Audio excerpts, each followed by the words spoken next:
Welcome to Land of the Bible. I'm your host, David Sussman. Today, we are headed to one of Israel's most northern and beautiful locations, the Banyas.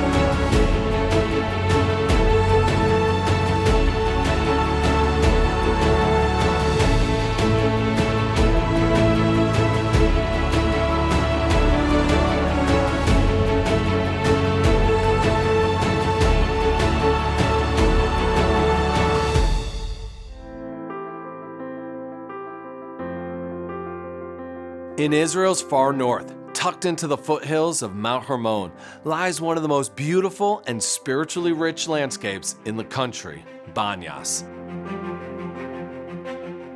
Known in ancient times as Caesarea Philippi, this area is home to one of the main headwaters of the Jordan River. Here, clear, cold water bursts from a limestone cliff, carving its way through dense forest and over rocky falls.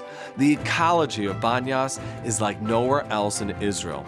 Fed by rainfall and snowmelt from Mount Hermon, the area teems with life, fish, birds, and wild boar.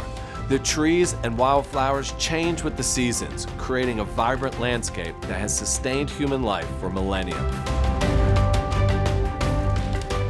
But it's not just the natural beauty that draws people here. It's the layers of history carved into the rock. Though not explicitly mentioned in the Jewish Bible, the area surrounding Banyas is near biblical Dan, where the tribe of Dan settled after migrating north.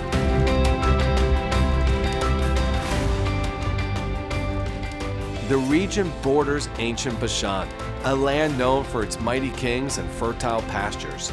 It was considered the northern frontier of the Israelite kingdom, a borderland between civilizations and spiritual traditions.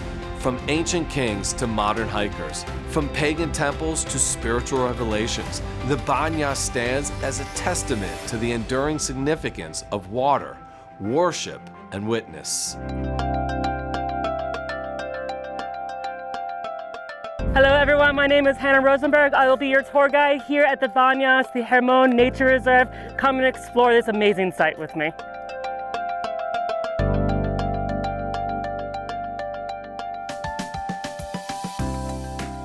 We have entered into the Hermon Stream Nature Preserve here at the Banyas. We are slowly going to be making our way all the way to the source of the water. I can hear it rushing and calling my name to get to it.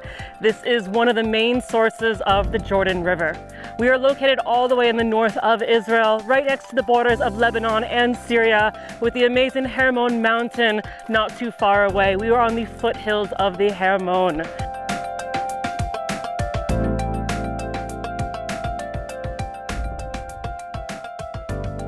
Walking around the paths here in this park, you're going to see lots of signs of the different types of trees, including behind me the Tabor oak, one of the most common trees in this part of Israel.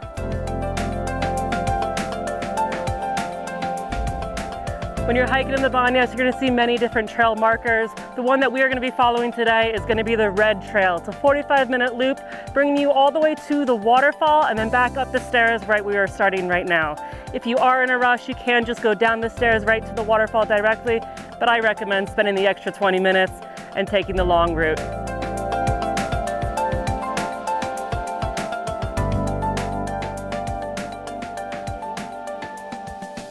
We have made it to the suspended trail, only put in the year 2010. It allows us to walk right above the river in the beautiful ravine cut by the water of the Hermon spring coming through, rushing all the way to the Jordan River.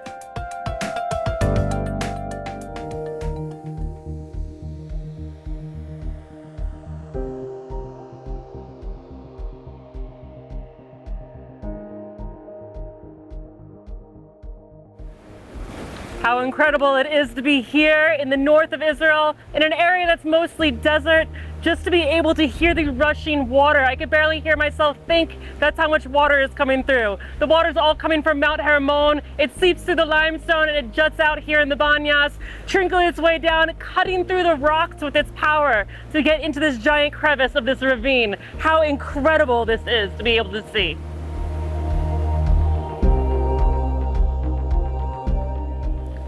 As you're walking along this trail, there are so many amazing places where you can actually stop, enjoy the nature, enjoy the family, rest, relax, have a little snack, and just immerse yourself in the nature that we have here.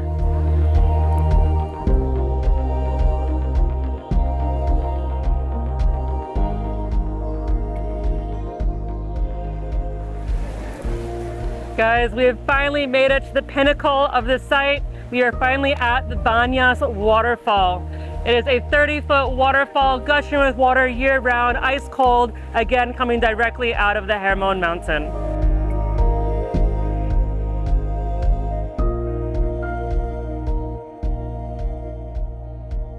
This is such an incredible spot, one of the main sources of the Jordan River with the water gushing out of the Hermon mountain.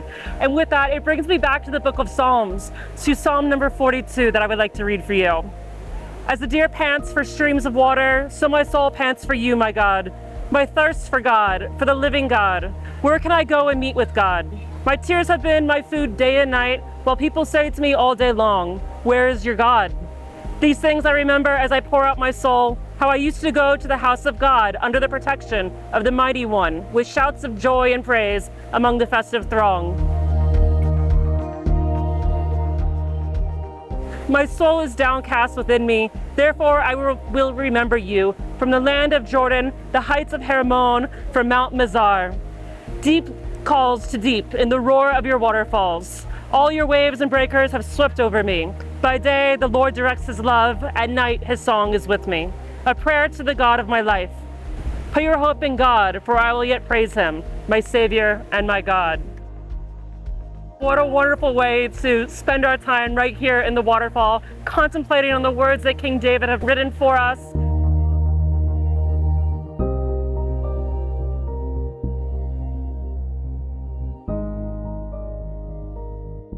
We talk about how important the life is of the water coming right here, again, from Mount Hermon, standing right by Mount Mizar. And this is where life begins, here in the Holy Land.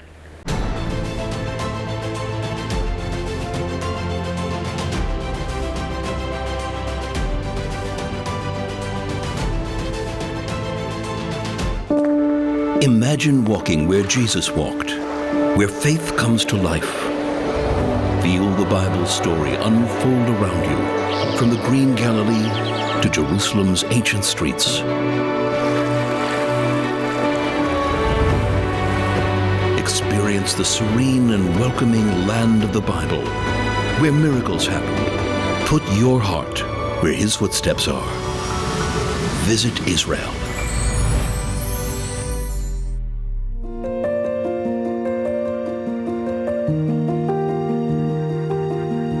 Welcome to the start of the Banyas spring. Right behind me is the source of the water coming out from inside of the mountain. This is one of the main sources of the Jordan River, flowing all the way down to the Sea of Galilee. This is going to be also on the main road towards Damascus, which of course for the pagans in the Hellenistic era of the 2nd century is an ideal spot for them to be able to have an amazing pagan city with the myth of Pan. Pan has the idea of the gates of Hades are right behind me in the cave that you see.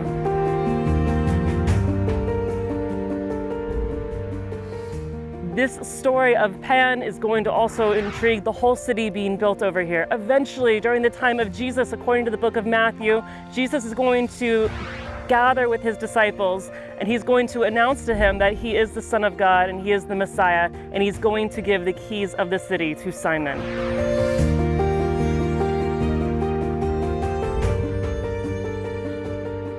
As you walk around, you see wild fig trees growing everywhere, and in a few more months, this will be ripe and ready to eat right off the tree.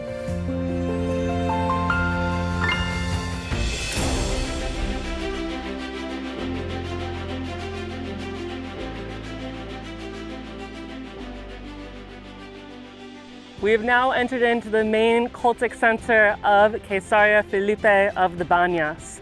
To really think about the history, we have to go all the way back to the 2nd century. And the main religion back then is actually paganism. And the main story is going to be about Pan.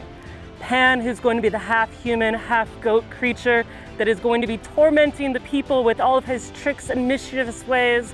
He's the god of the forest creatures and animals. The pagans, you can see, would come here and worship him. They had beautiful temples that were built here with niches inside of the walls for them to be able to pray at with all their pagan symbolisms.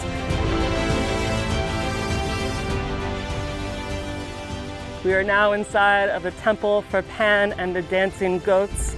Again, this is one of the main temples for them to be able to worship the god Pan, the half-human, half-goat, the very mischievous man that would always wreak havoc on everybody. If you didn't know, the word panic actually comes from the name Pan because of how mischievous he was.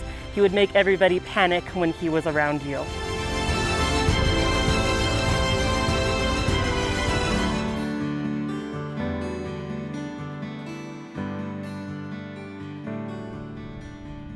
So standing here in the middle of a cultic center for the pagans to worship the god Pan, for this temple of Augustus Caesar, and all these very pagan ideas, why in the world is Jesus going to bring his disciples here? And it's pretty incredible when we read from the book of Matthew. Listen carefully. When Jesus came to the region of Caesarea Philippi, he asked his disciples, "Who do you people say the Son of Man is?" They replied, "Some say John the Baptist, others say Elijah, and still others, Jeremiah or one of the prophets." "But what about you?" he asked. "Who do you say I am?" Simon Peter answered, "You are the Messiah, the Son of the living God." Jesus replied, "Blessed are you, Simon of Jonah, for this was not revealed to you by flesh and blood, but my Father in heaven. And I tell you, you are Peter, and on this rock I will build my church, and the gates of Hades will not overcome it. I will give you to the keys of the kingdom of heaven. Whatever you bid on earth will be bound in heaven, and whatever you loose on earth will be loosed in heaven." Then he ordered his disciples not to tell anyone that he was the Messiah. So according to Jesus, this is the perfect location for him to announce himself as the Messiah to his disciples. He is standing at the gates of hell in a pagan city saying, "I am the Lord, I am the Son of God, and if you follow me, I will give you the keys to the heaven." What an amazing location for that to happen, fighting against the paganism that is happening right over here.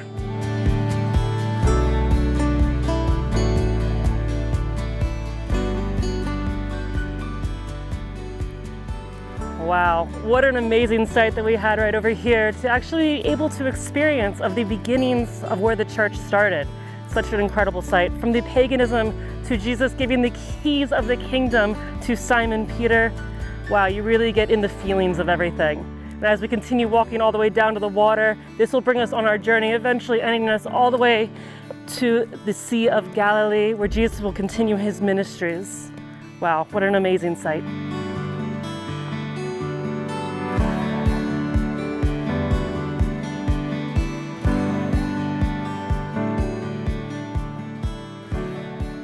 So the park that we have here is an amazing nature reserve, not only for you to come and see the archaeology and the history, but also just to come with your family and have a wonderful picnic on the picnic tables while you see the beginnings of the Jordan River flowing right through. There are many different trails you can hike depending on your skill level, from just a small little loop of about 30 to 45 minutes all the way to an hour-and-a-half walk all the way down to the waterfall.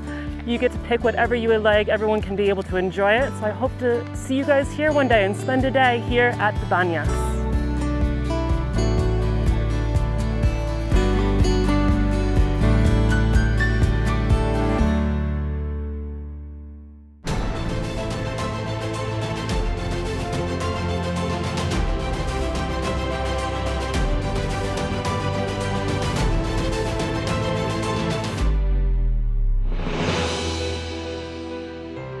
Guys, welcome to inside of Nimrod's fortress. In the year 1226, Aziz Uthman decides he's going to build a massive fortress here to be able to defend the road against the Crusaders in case the Crusaders try coming again. This is the main road going all the way to Damascus. So to be able to protect the road, he makes this incredible fortress with so many amenities that are not normal in other places, including indoor plumbing for a restroom, water fountains to be drinking of, and it's so complex it actually takes more than 50 years to build the whole thing. Come, let me show you some more.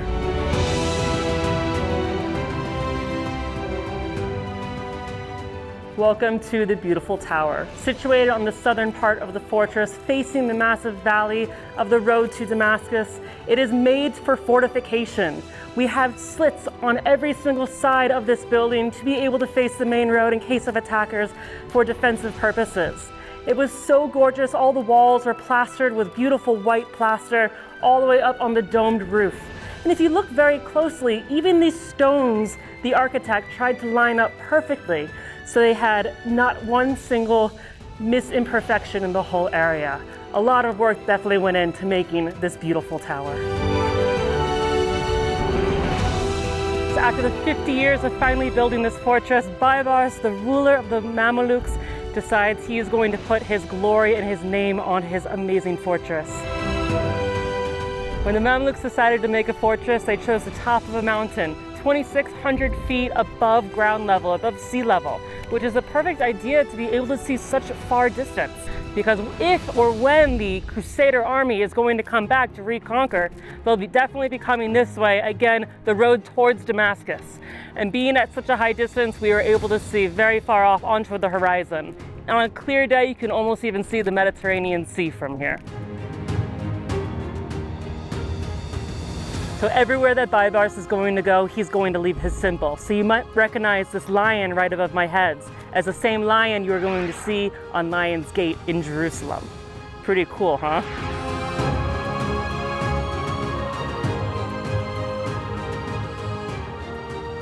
Wow, look how amazing this room is over here. It's just ginormous.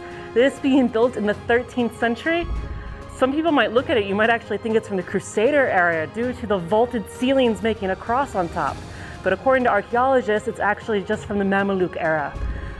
What was this room? Welcome to the dining hall. For all the soldiers that would have been stationed up here, they would have had to have somewhere to eat. So what better room to do it in than a giant one right here together?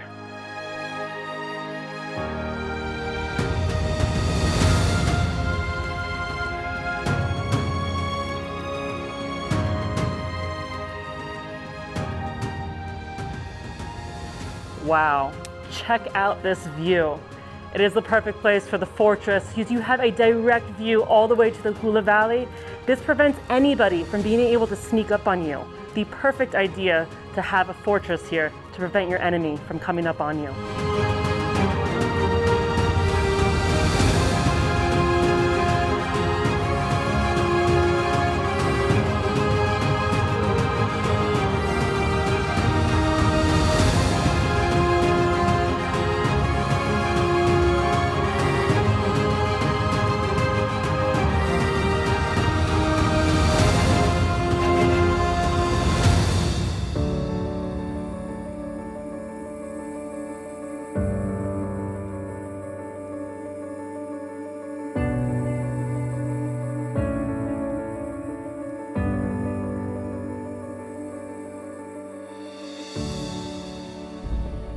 We are now at one of the corners of the fortress, and come check out these windows. They're made in a very unique way because back in the 13th century, you're fighting with bows and arrows. So on the inside of the fortress, it's shaped like a V. So if you have your bow and arrow, you're able to move around from side to side, but your enemy only has a very narrow target to be able to shoot back at you.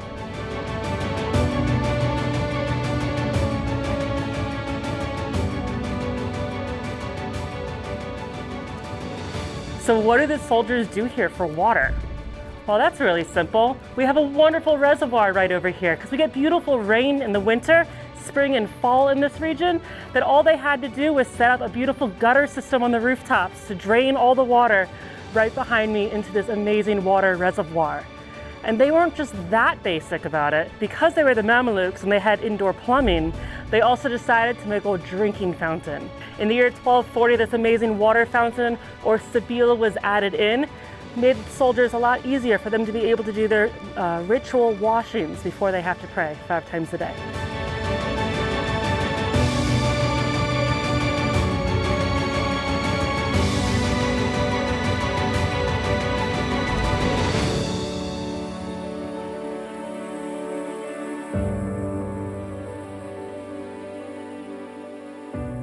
Just as you guys think we were finished with this fortress, we have one more thing to see. Come check out the secret passageway, the best way to get out in case you are attacked.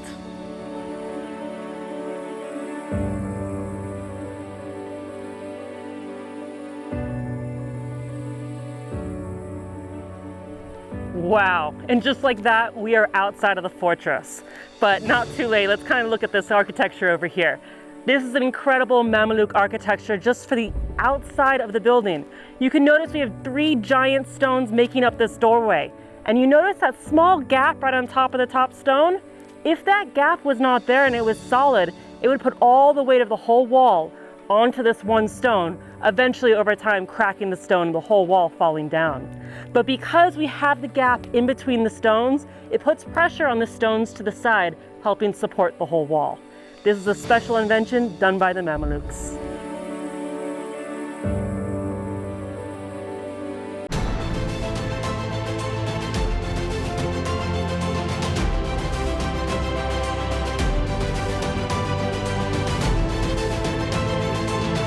I will bless those who bless you, God promised Abraham. Embrace this covenant by connecting with the people of Israel. From Jerusalem's stones to Galilee's shores, experience living faith through their traditions and hospitality. Your journey is more than visiting biblical sites. It's about hearts that welcome your friendship. Your presence matters. Discover Israel.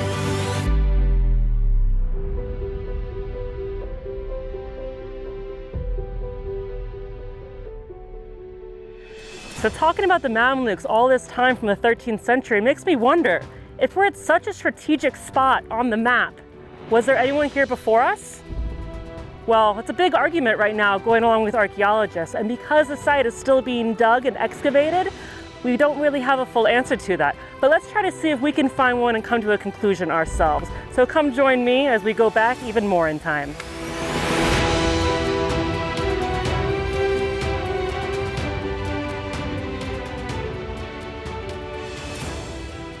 Walking through Nimrod's fortress, we're able to cover all this amazing archaeology.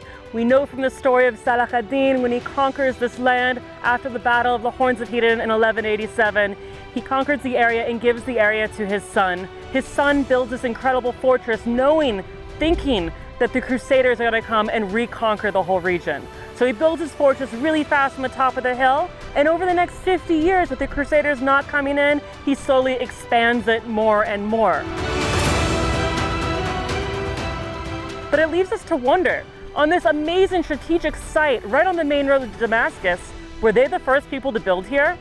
Some archaeologists claim that the Crusaders actually built a fortress here first. We do have some archaeology that might prove that. We have the beautiful archways with the crosses on top that are known for vaulted ceilings done by the Crusaders. We also have these incredible stones that date back to the same type of texture that King Herod built the Second Temple with. We even have stones that look like they possibly might be that of the Hashmoneans. But until we find coins or another amazing inscription like that Baibars one, it is still up in the air of who really founded this place first.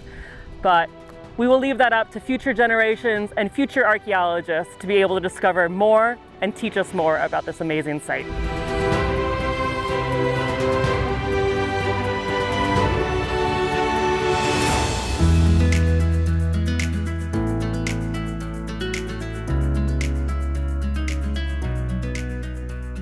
So after the Mamluk era here at Nimrod's fortress, we go into the Ottoman Empire. And at the beginning of the Ottoman Empire, they decide to use this amazing fortress as none other than a prison to hold their enemies.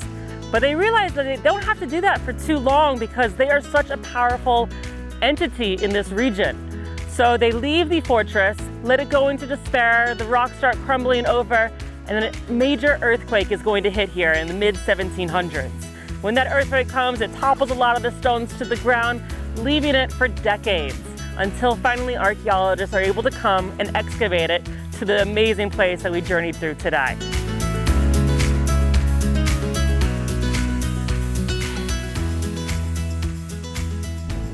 From the beginnings of the Jordan River coming out of the Hermon Spring to the waterfall of the Banyas, heading up all the way to the cultic site, to the beginnings of Caesarea Philippi, where Jesus is going to be telling his disciples that he is the Messiah and giving them the keys to heaven. From there, we journeyed all the way to Nimrod's fortress, talking about the Mamluks and how they created this incredible fortress to protect from the Crusader invasion.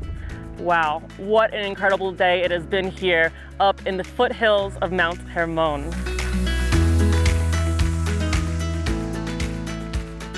Thank you for joining us again on another episode of Land of the Bible. My name is Hannah Rosenberg, and it has been a pleasure to be your guide. I hope to see you again here soon, here in the Holy Land.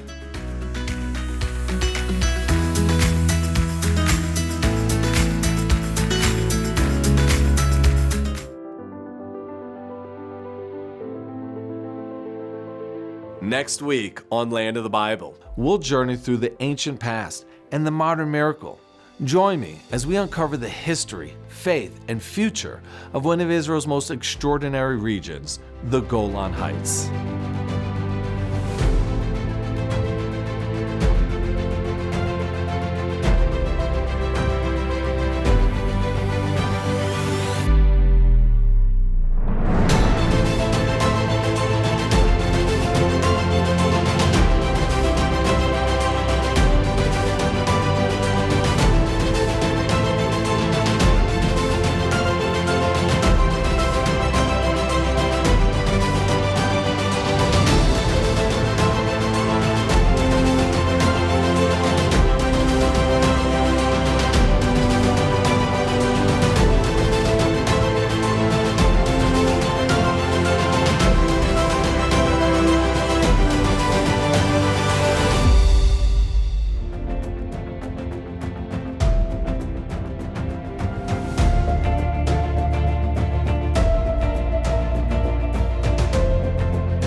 Thank you for watching. Make sure to join us next time as we continue to connect you to the people, places, and land of the Bible.